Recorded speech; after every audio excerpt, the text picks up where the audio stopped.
12월 29일 월요일. 겸손의 힘. 화려한 말 한 장을 메고 요란한 방울 소리를 울리며 달리던 말이 있었습니다.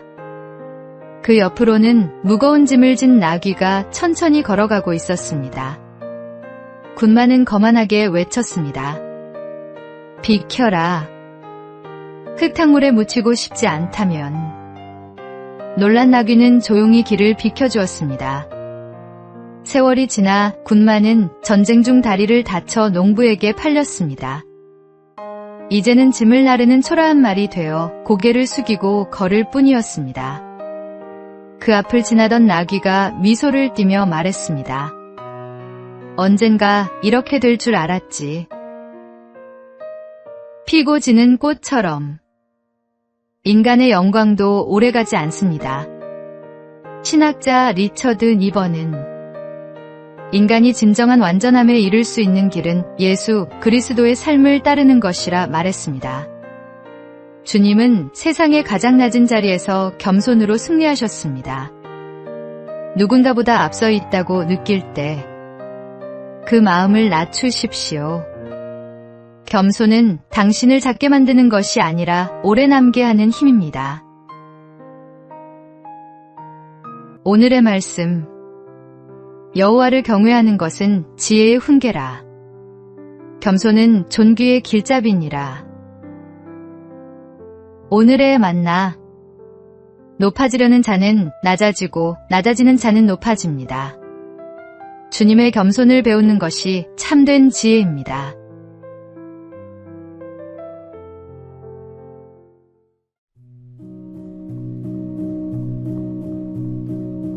(12월 30일) 화요일.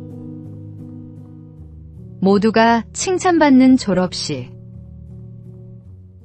우리나라에서는 학년이 끝나는 12월에 수업이 모두 마무리되더라도 졸업식은 새해 2월이 되어야 비로소 열립니다.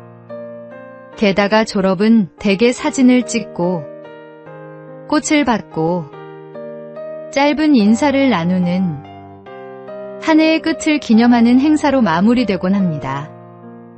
그런데 미국의 초등학교 졸업식은 조금 다릅니다. 아이들의 이름이 하나둘 불리며 무대 위로 올라가는데 전교생의 절반 이상이 상을 받습니다. 공부를 처음부터 꾸준히 잘한 우수상, 처음엔 서툴렀지만 노력으로 성장한 발전상, 개근상, 봉사상, 친구상, 우정상, 효도상, 애국상, 심지어 마을 발전에 기여한 공로상까지 다양합니다.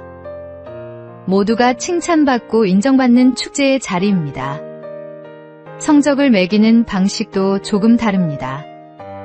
학생들을 단순히 한 줄로 세우는 대신 각자의 출발점과 성장 과정을 함께 평가합니다.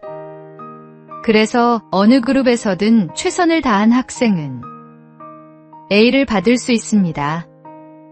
이런 방식은 아이들에게 성장은 경쟁이 아니라 가능성이라는 사실을 가르쳐 줍니다. 사람은 누구나 인정받을 때 더 멀리 나아갑니다. 칭찬은 그 어떤 훈육보다 강한 힘을 가지고 있습니다. 당신의 자녀나 제자에게도 그런 기회를 주십시오. 작은 격려 한마디가 그들의 인생을 변화시킬 수 있습니다. 오늘의 말씀. 모든 성경은 하나님의 감동으로 된 것으로 교훈과 책망과 바르게 함과 의로 교육하기에 유익하니. 오늘의 만나. 격려는 사람을 세우는 가장 강력한 도구입니다. 오늘 누군가에게 따뜻한 칭찬 한마디를 건네십시오.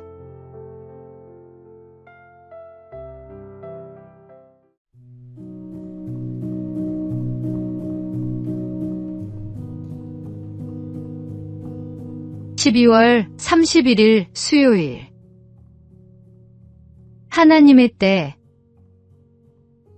한 농부가 있었습니다. 그는 하나님을 믿지 않았고 자신의 힘으로 모든 것을 이루었다고 생각했습니다. 어느 해 그는 기독교 잡지에 편지를 보냈습니다. 나는 하나님도 예수도 알지 못합니다.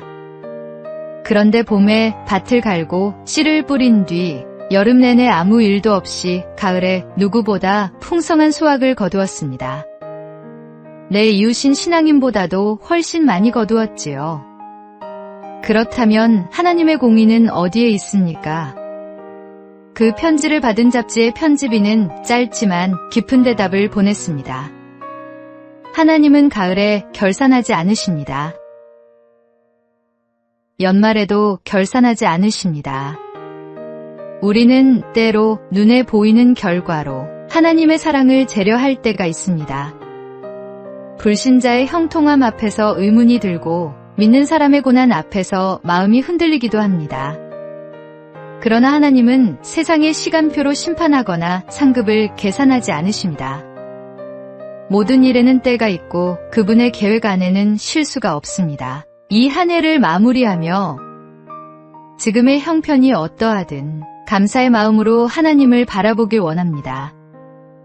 눈앞의 결실보다 더 크신 하나님의 손길을 믿으며 다가오는 새해에는 믿음의 열매로 그분께 찬양을 드리는 복된 삶이 되기를 소망합니다. 오늘의 말씀. 사람이 마음으로 자기의 길을 계획할지라도 그의 걸음을 인도하시는 이는 여호와시니라. 오늘의 만나. 우리의 인생은 한 해로 완성되지 않습니다. 하나님의 시간 안에서 모든 것이 합력하여 선을 이루심을 믿으며 오늘도 신실하게 주님 앞에 나아가십시오.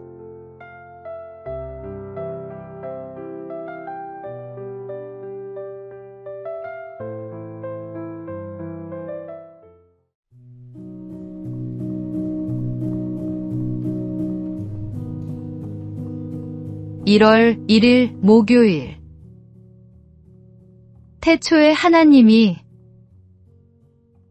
태초에 하나님이 라는 성경의 첫 구절을 믿을 수 있다면 우리는 성경 전체가 전하는 진리를 온전히 받아들일 수 있습니다. 이 말씀은 하나님께서 언제나 존재하셨으며 이전도 이후도 없이 영원하신 분임을 선언합니다. 지금 우리의 삶의 자리에서 역사의 시작까지 거슬러 올라가 보아도 하나님은 이미 그곳에서 일하고 계셨습니다. 그러므로 우리의 생명과 모든 피조물 뒤에는 하나님의 분명한 목적이 자리하고 있습니다. 하나님은 의도와 질서, 그리고 사랑의 목적을 두고 모든 것을 제 위치에 창조하셨습니다. 이는 우리가 그 목적에 합당한 책임을 지닌 존재임을 의미하며 그 책임과 방향은 말씀 안에서 분명히 드러납니다. 새해의 첫날, 태초에 하나님이 천지를 창조하시니라는 선언을 마음 깊이 새기고 하나님 앞에서 새로운 헌신과 결단으로 한 해를 열어가십시오. 우리를 창조하시고 지금도 붙들어 주시는 하나님께서 이렇게 말씀하십니다. 너는 두려워하지 말라. 내가 너를 구속하였고 내가 너를 지명하여 불렀나니 너는 내 것이라. 오늘의 말씀. 태초에 하나님이 천지를 창조하시니라. 오늘의 만나. 창조주 하나님을 신뢰하며 그분이 주신 삶의 목적을 발견하는 한 해가 되기를 소망합니다.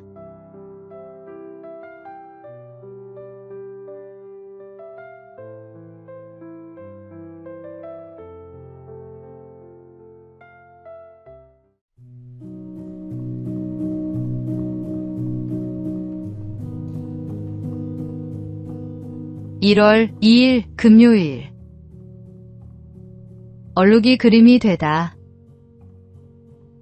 어느 날 화가는 깊은 걱정에 잠긴 친구를 만났습니다.